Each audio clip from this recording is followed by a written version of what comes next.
Thank you very much, Chief Justice. I will proceed to summarize my judgment. On some issues I will be brief, others I will interrogate them a little bit more. Issue number one, is the basic structure doctrine applicable in Kenya? In order to determine whether the basic structure doctrine is applicable in Kenya, there is need to define the term doctrine under international law and establish whether the basic structure doctrine is indeed such a doctrine and if it is applicable here.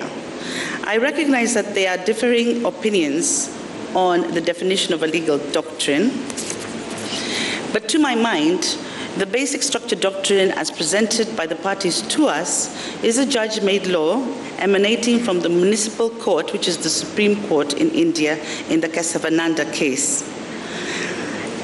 That basic structure doctrine has been upheld and relied on in subsequent decisions in India, and I note that there are few jurisdictions around the world where basic structure doctrine has been applied, while in others it has been rejected.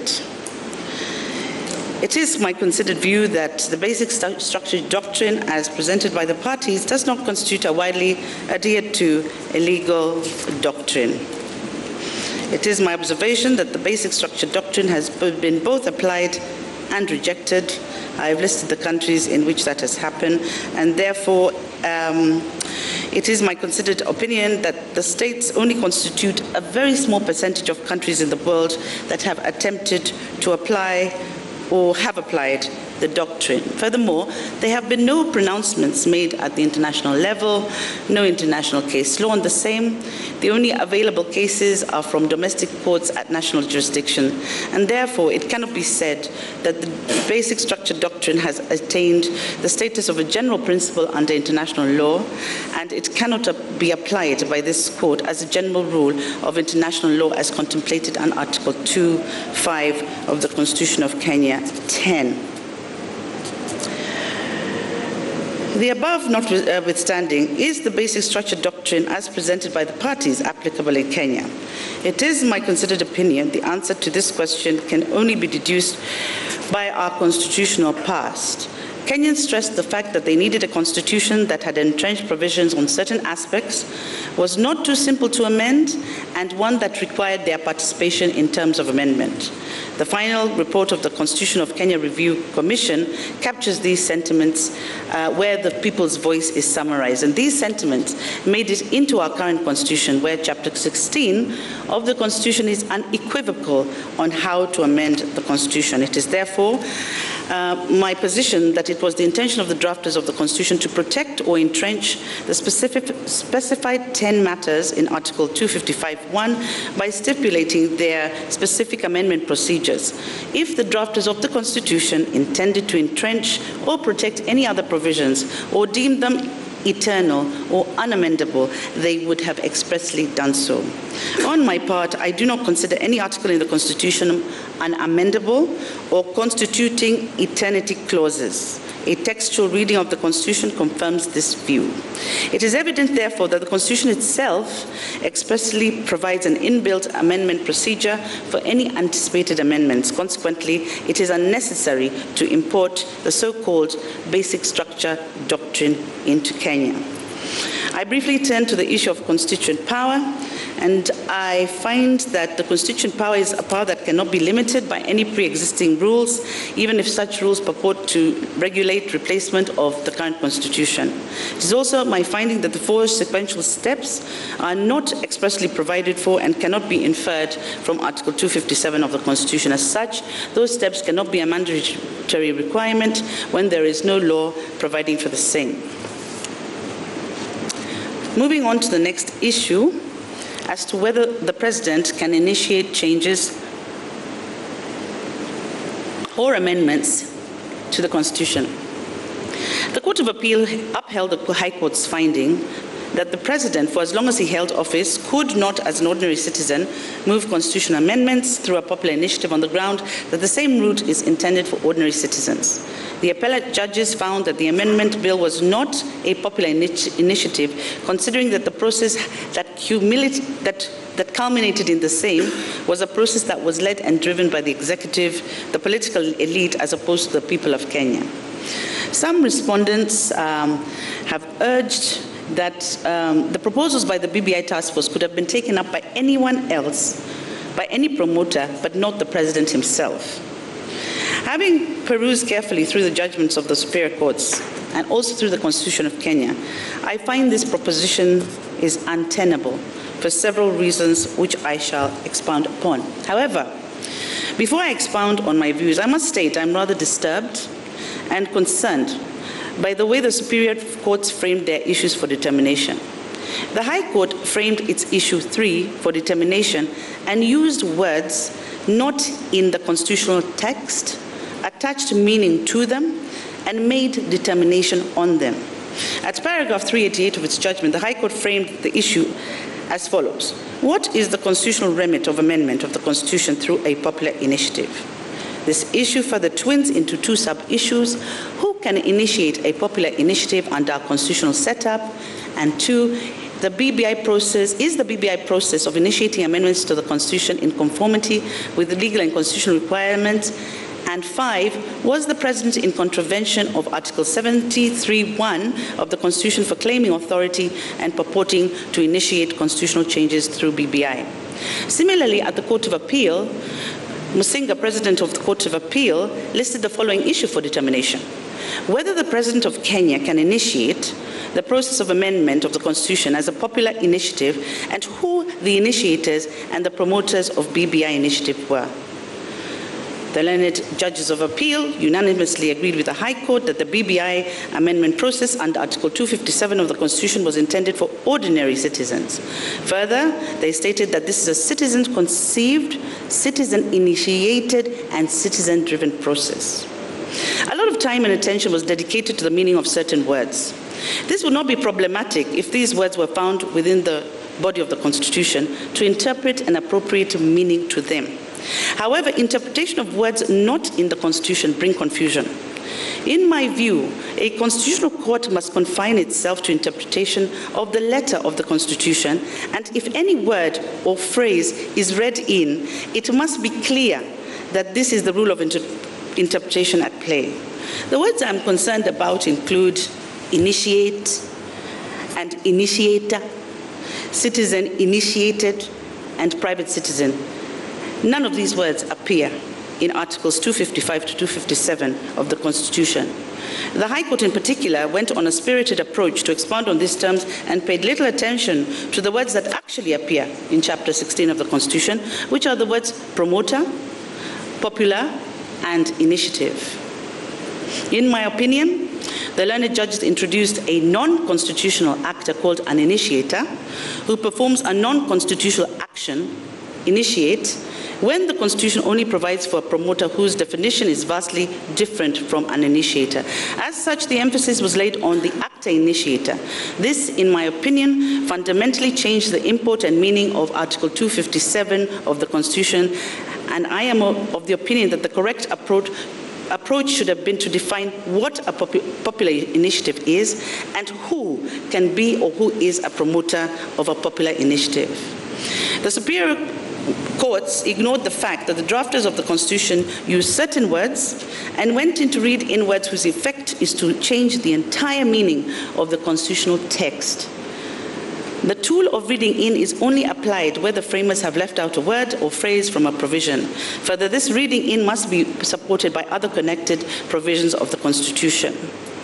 I perused carefully all the judgments, looking for proper reasons for the decision to exclude the President from the amendment process, and I cannot find a logical, constitutionally based explanation for the conclusions and findings of the superior courts on this question. I can only term it as interpretational misadventure, if not judicial constitutional overreach or judicial invention.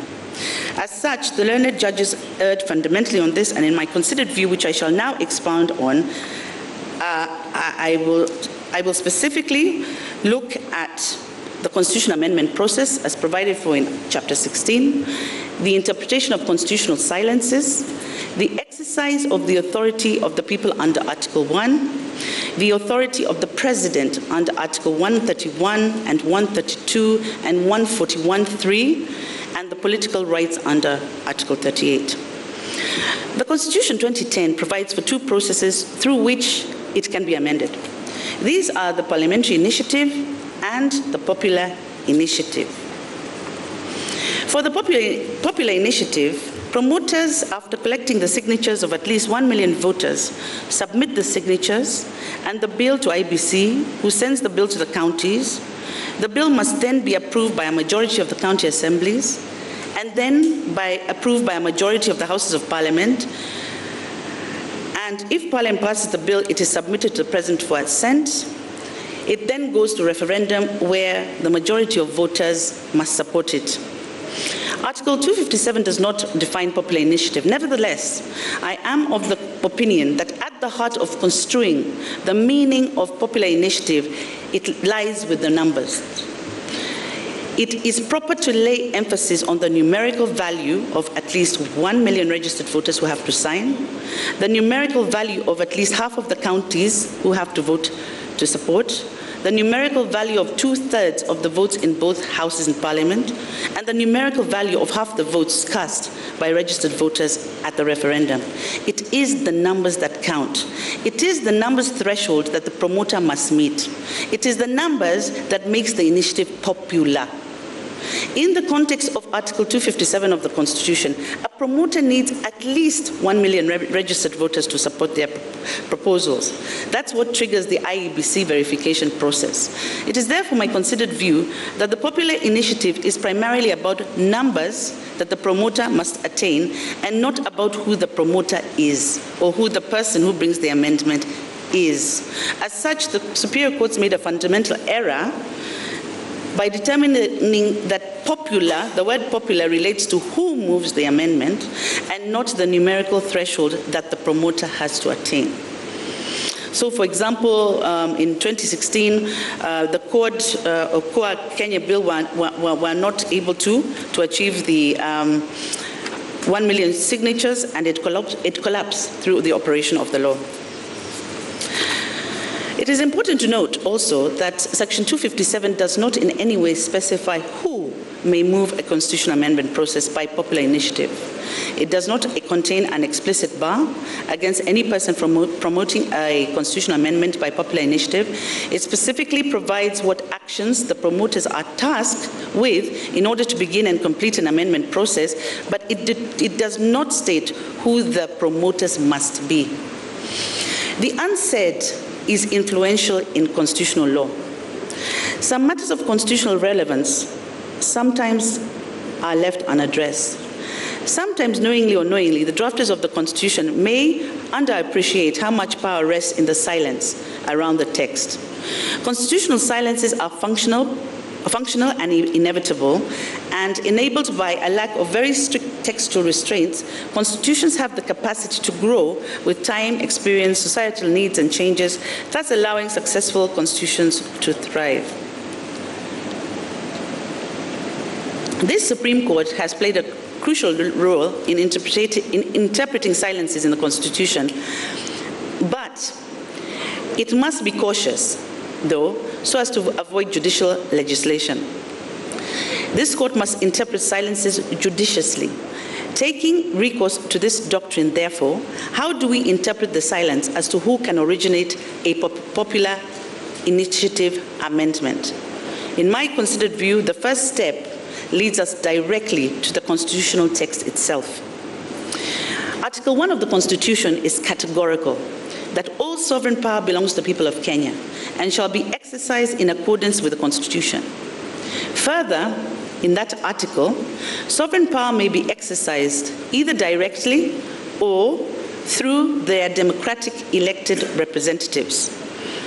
The National Executive enjoys delegated sovereign power under Clause 3 of Article 1 of the Constitution, and according to Article 36(1) of the Constitution, the President shall be elected by registered voters in a national election conducted in accordance with the Constitution. In addition, Article 1 of the Constitution elaborates the tenets of a functioning republic, anchored in the concept of libertas populi, which defines the characteristics of a functioning republic. It envisions a system that has responsible citizens who exercise their rights democratically and consciously. A free res publica is the highest value of all for citizens. Article 1 preserves the exercise of the actual legal authority or power, which is exercised by the people directly or through their democratically elected representatives. From the foregoing, there is no doubt that the President is a democratically elected representative of the people who, under Article 1, can exercise delegated sovereign power of the people. Indeed, this is one of the ways in which constituent power is exercised under our Constitution, and therefore, I am confounded by the fact that the superior courts address the constituent power of the people at length, but for whatever reason, fail to take into account that the President is a directly elected representative of the people and he can exercise delegated power on their behalf. Furthermore, it is a fundamental right of the Kenyan people to elect their representatives and that those so elected to speak on their behalf.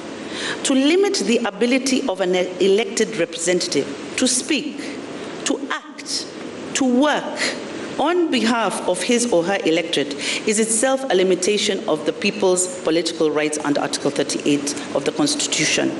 Such proposition would amount to limited republicanism, limiting the extent to which people exercise their powers either directly or through their elected representatives. More poignantly, however, limiting the powers of the people donated to the elected representatives reorganizes the architecture of the Constitution's order of delegated governance. It is not in dispute that the President bears an elevated status by virtue of his office. The President has additional roles and obligations in comparison to the ordinary Kenyan. In addition, Article 132 of the Constitution mandates the President to safeguard the sovereignty of the public, promote and enhance unity of the nation, promote and respect the diversity of the people and communities of Kenya, and ensure the protection of human rights and fundamental freedoms and the rule of law. Article 132(1)(c) of the Constitution stipulates one of the many mandatory functions of the President. The President must, once every year, report in an address to the nation on all measures taken and progress achieved in the realization of the national values referred to in Article 10. In my considered view, the President is not limited as to those measures he can take to undertake he's not limited as to the measures he can undertake in the exercise of his functions under Article 132. The said measures could constitute a policy, statutory, or constitutional frame. Clearly, in promoting and enhancing national unity, the President can promote constitutional amendments through popular initiative. This would qualify as a measure taken under Article 132 on which progress achieved can be reported. It is directly within the four corners of the Constitution of Kenya. I am convinced that when the President takes measures in the exercise of his functions, including a proposal for the amendment of the Constitution, he is bound by the oath prescribed by the Constitution and which he swears when he takes office to act in the best interests of Kenyans and not to undermine democracy.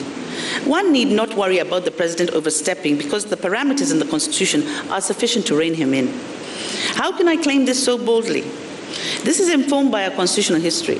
When one looks at the history of constitution making in this country, it is clear that one of the intentions of the drafters of the Constitution was to discard parliamentary monopoly over the constitutional amendment process and to make it more inclusive. Kenya's journey to democratic constitution was arduous, taking into account that most of the amendments taking into account most of the constitutional amendments made in the first President Kenyatta's era. In the first President Kenyatta's 15-year reign, he oversaw 16 amendments. President Moi, in his 24-year presidency, oversaw 14 constitutional amendments. Both presidents were members of parliament and used parliament to amend the constitution in a manner that excluded participatory democracy. The people were not involved in any way. By 1992, and because of this, all key institutions, the judiciary, parliament, public services, security forces, and the provincial administration were instruments of authoritarian control. Concentration of power in the president was one of the factors that prompted demands for a new constitution, and the 2010 constitution aimed to curb dictatorship by parliament in the amendment process. Kenyans wanted to have a head of state who would not whimsically amend the constitution. They wanted to limit the powers of the constitutional amendment by the head of state, but not to take it away altogether. In other words, the intention was to make it difficult, but not impossible, for a president to make a constitutional amendment. This is the mischief that the framers of the Constitution sought to address. In my considered view, therefore, there is no historical evidence that the drafters of the Constitution intended that the president be excluded from the popular initiative amendment route, or that it be limited to a specific class of people to the exclusion of others. If anything, the resultant very expansive Chapter 4 on the Bill of Rights in the Constitution of Kenya 2010 proves otherwise. The president enjoys all constitutional rights and freedoms like any other Kenyan. He is first and foremost a Kenyan citizen by birth. A president does not lose his or her political rights under Article 38. He or she does not cease to be a registered voter by virtue of ascendancy to presidency. There is no law pursuant to Article 24 of the Constitution, which is the limitation clause, that limits the president from enjoying political rights under Article 38, especially that of campaigning for a political cause, which in my view includes constitutional amendments. In addition, trusting citizens with public office does not in any way muzzle them or take away their rights as provided in the Bill of Rights. Article 27(1) of the Constitution provides that every person is equal before the law and has the right to equal protection and equal benefit of the law. Additionally, equality includes the full and equal enjoyment of all rights and fundamental freedoms, and the president, like all Kenyans, is obligated to respect, uphold, and safeguard the Constitution. If any Kenyan has the right to initiate a popular amendment to the Constitution, while respecting, upholding, and defending the Constitution, so too does the president in his official or personal capacity. It would be restrictive, unjust, unprogressive, and unconstitutional to limit that right.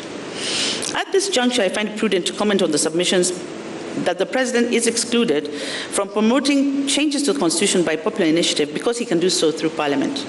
According to Article 256 of the Constitution can only be amended through a parliamentary initiative. Under Article 256 of the Constitution is silent as to who can introduce a bill into either of the Houses of Parliament.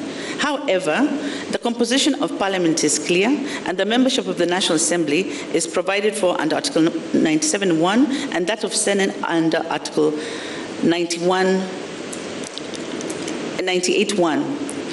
The president is excluded as a member of Parliament. In other words, the president is not a member of Parliament, and by parity of reason, he cannot introduce a constitutional amendment through a parliamentary initiative.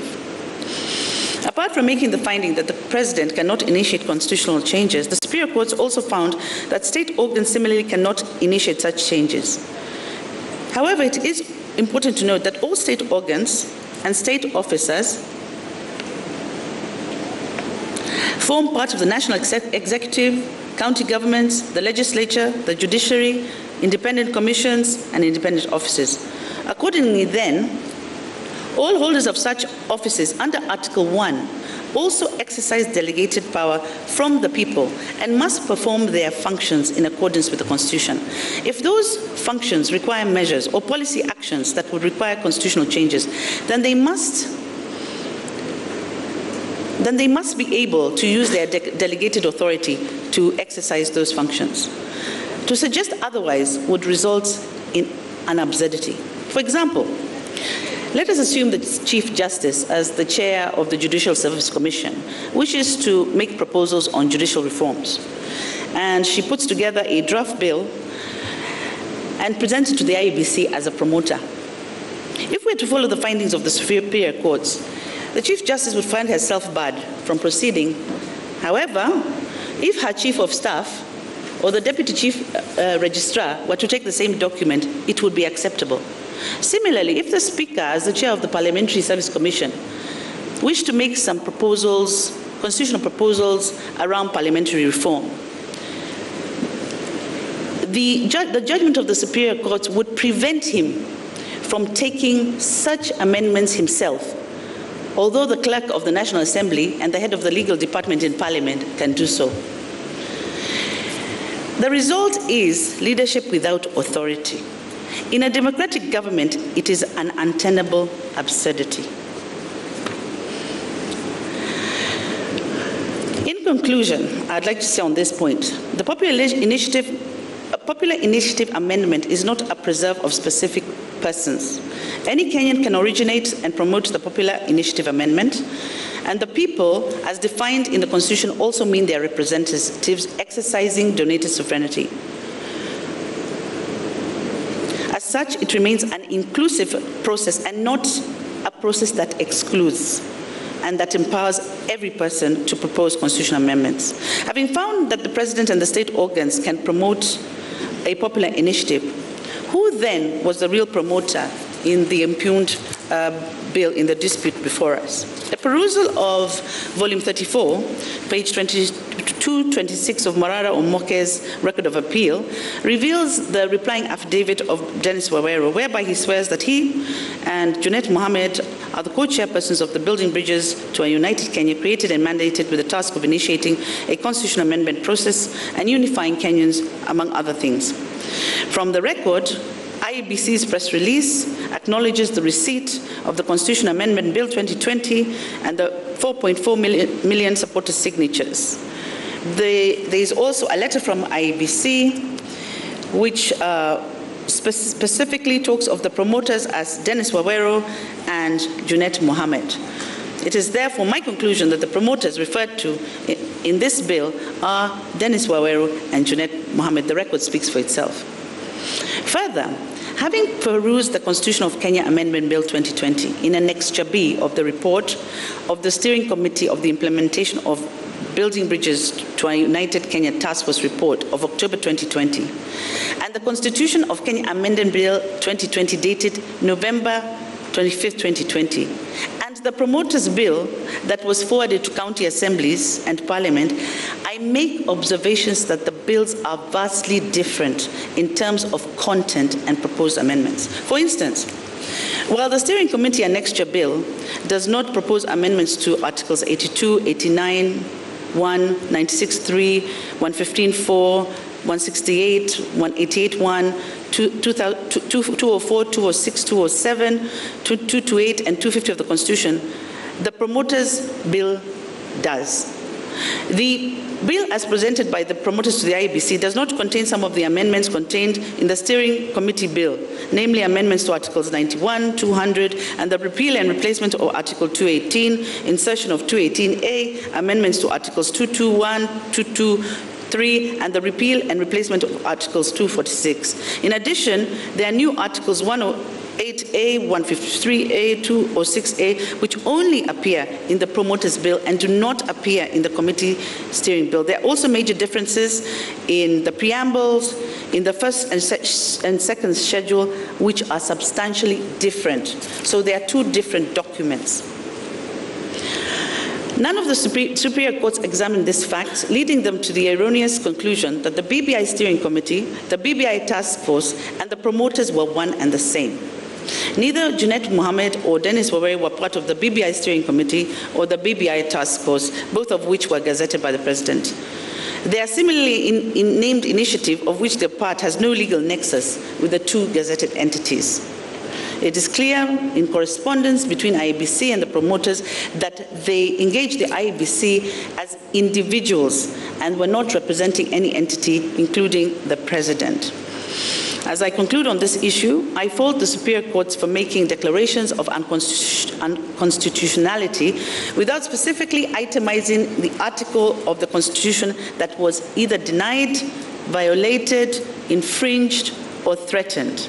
For instance, the superior courts found the BBI process of initiating amendments to the Constitution unconstitutional.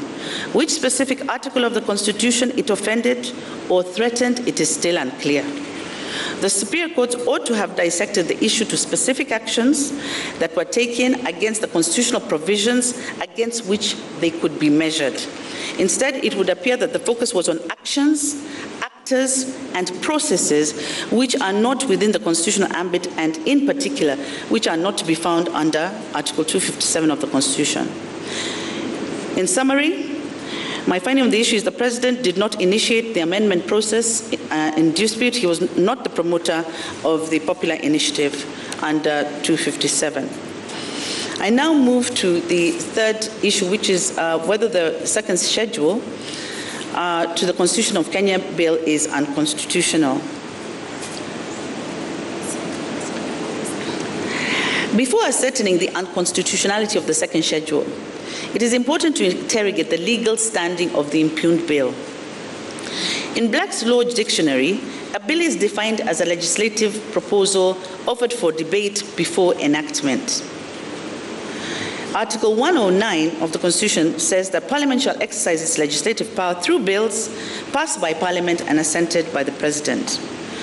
In addition, Article 116 of the Constitution talks about the coming into force of laws and speaks of the bill passed by Parliament, assented by the President, shall be published in the Kenya Gazette as an Act of Parliament within 7 days after assent. Accordingly, a bill does not become law until it is passed by the legislature, and the President completes the legislative process by formally assenting or giving his consent to the bill.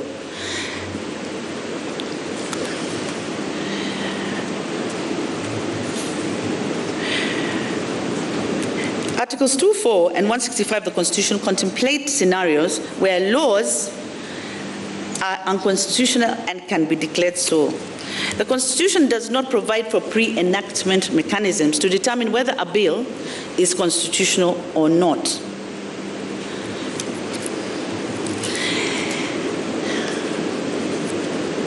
So in this instant matter, the judges of the Court of Appeal did declare the second schedule of the Constitution unconstitutional, but considering that the Constitutional Amendment Bill had not yet been promulgated into law, I find fault with the Superior Court's finding on the basis that they did not have jurisdiction to interrogate the constitutionality of a bill before it's been passed into law. I reiterate, it's only after a bill has been enacted and attained the status of a law that the courts acquire jurisdiction to entertain the same. But before a bill is enacted into law or an act of Parliament, the courts don't have jurisdiction to determine the same for lack of ripeness. Now, having found that there's the issue of lack of ripeness, what can this court do? Can it proceed to address the same? And if so, under what circumstances? In the case of Aramat, this court did state that this court's jurisdiction is to develop rich jurisprudence that develops and respects Kenya's history and traditions and facilitates its social and economic growth, and that the Supreme Court is the guardian of the Constitution and the final arbiter. And the same principle was stated in the matter of Speaker of Senate and several other cases of this court. In light, and I've laid out the decisions, in light of all those decisions above, it is my considered view that the issue before us is one that cannot be ignored. However, there needs to be a test to assess whether indeed, despite the lack of ripeness, whether this court can actually address the issue. So this court needs to evaluate the fitness of the issue for judicial determination, and secondly, assess the hardship to the parties and the general public if judicial relief would be denied at this stage. In other words, is this the kind of question that can be determined only when ripe without occasioning any hardship to the parties or general public? I've then laid out a number of cases and writings around the fitness test on issues of ripeness and how one can assess whether an issue is fit despite the issue of ripeness.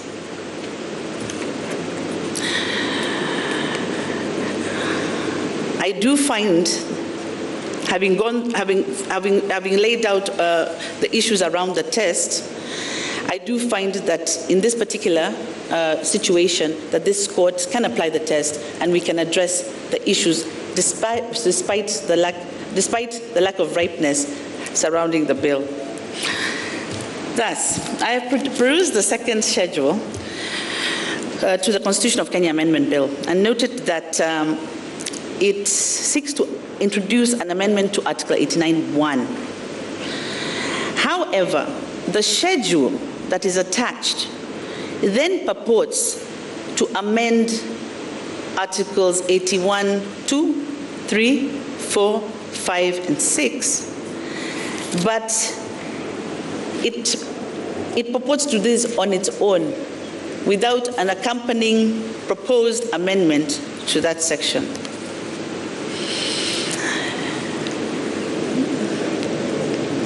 In the UK Court of Appeal decision, Mohan versus Her Majesty's Senior Coroner for Oxfordshire, Lady Arden observed the follows. It would be contrary to drafting conventions for a schedule to be used to make what should clearly be what has a change or what will have some change or of consequence in the law.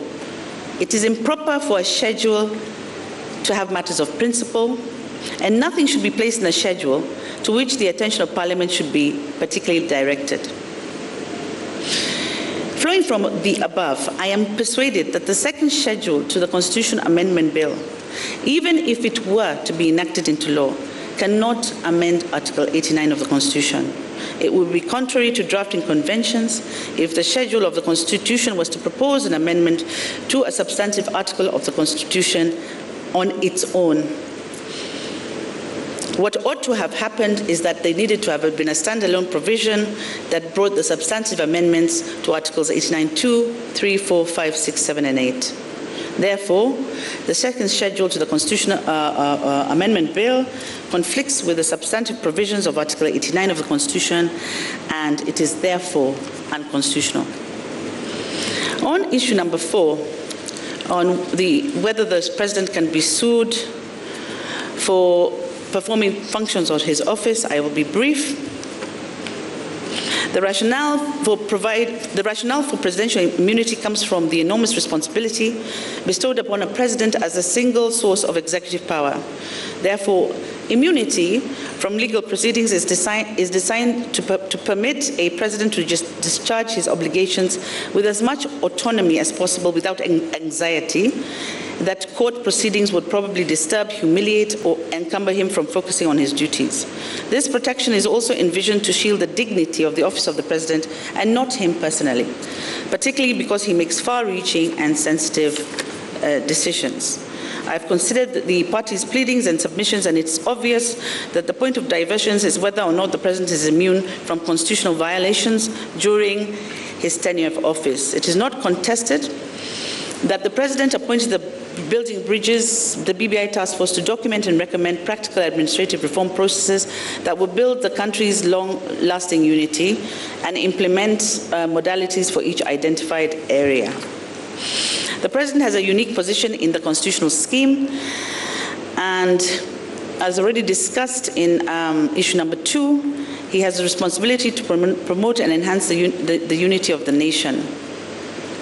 It is my finding, therefore, that if the President... No, I'm sorry. That's not where I want to go.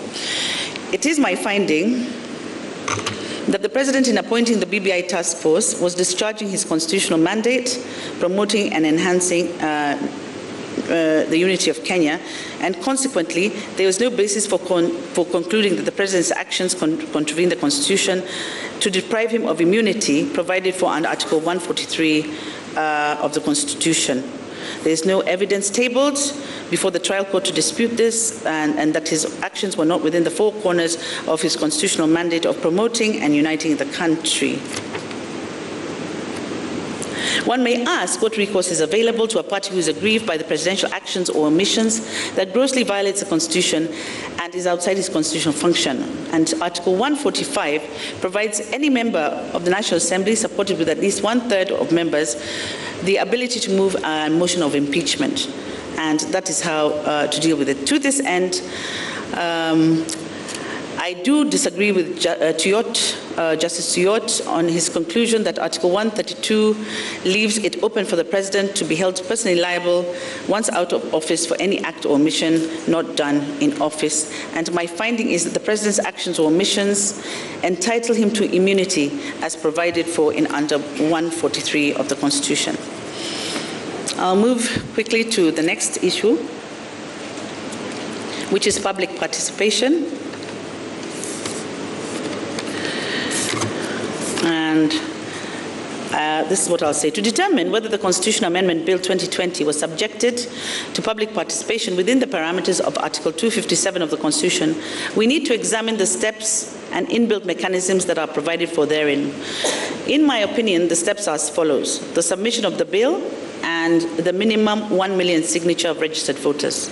Then the verification of signatures by IBC. Then the consideration of county assemblies. Then the consideration of the House of Parliament, and then the referendum. So when we go to the first step,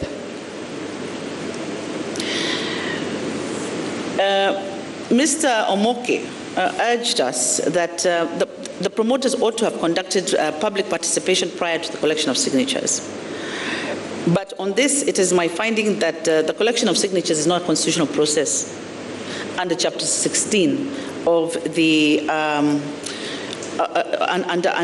under Chapter 16, and the promoters are not under any obligation to conduct public participation prior to the collection of signatures.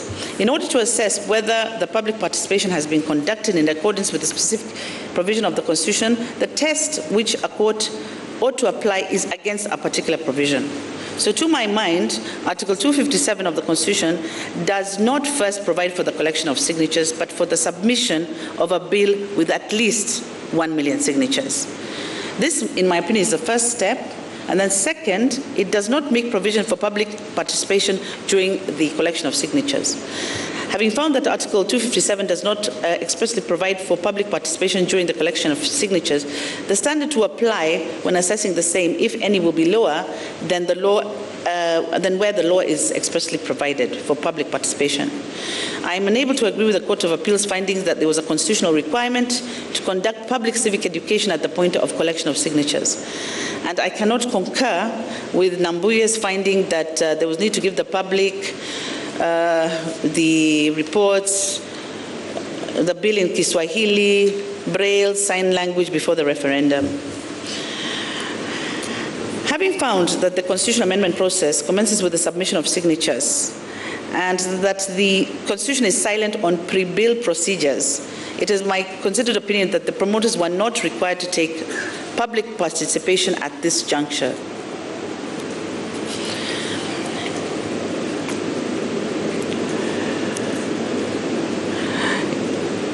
From the foregoing, it is my presumption that when a supporter signs in support of the draft bill, then such a supporter must have read, understood, and agreed to the proposed as amendments, asked questions about any unclear proposal, and taken the decision to be bound by his or her signature.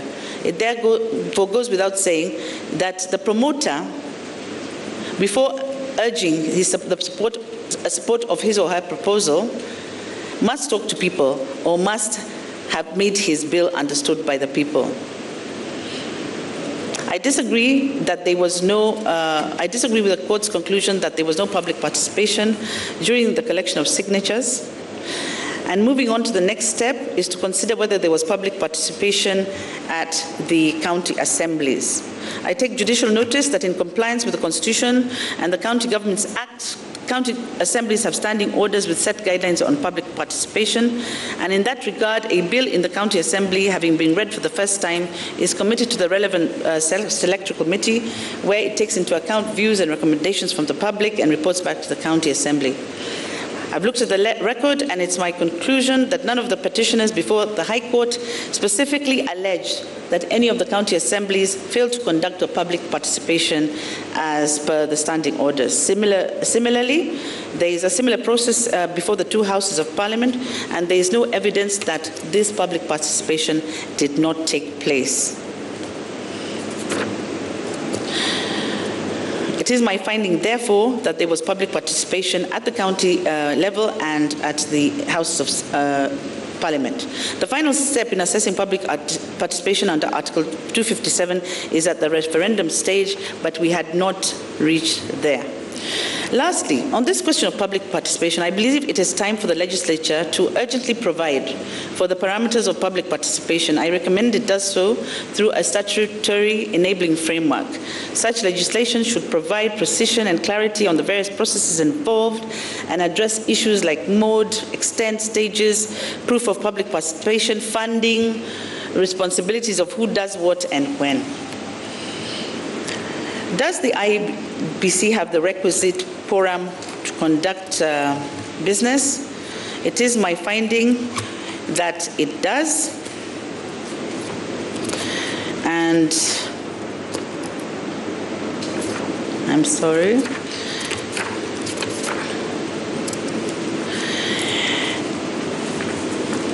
And I have then come to the two conflicting decisions in the High Court, which were raised by parties. It is my considered view that even though horizontal stare decisis is not binding on courts of equal jurisdiction, the trial courts need to follow the decision of other judges of the same court unless there are compelling reasons to depart from the same. This is to ensure consistency, certainty, predictability, and sound judicial administration. In this context, having found that paragraph 5 of the second schedule of IBC Act is constitutional, it is my finding that it was justified for the trial court in the Isaiah Biwott case to depart from the Katiba case. Furthermore, in this present case, I'm not persuaded that there existed compelling reasons to warrant the trial court in this case to depart from the Isaiah Biwott case. I have then laid out my reasoning around retrospective unconstitutionality and prospective unconstitutionality, and I think that I will leave that for parties to read when they read my full judgment. Finally, on the last issue, I do agree that the issue is not ripe, like the Chief Justice has stated. However, once again, the fitness and hardship test, which I developed when I was writing issue number 2, I think does apply, and I have made findings that there can only be one question at referendum, and that the provisions of Section 49 are unconstitutional. They are unconstitutional. Thank you very much. Thank you very much, the Honorable Justice Njoki Ndung'u, for rendering your opinion. It is now my pleasure to invite the Honorable Mr. Justice Wanjara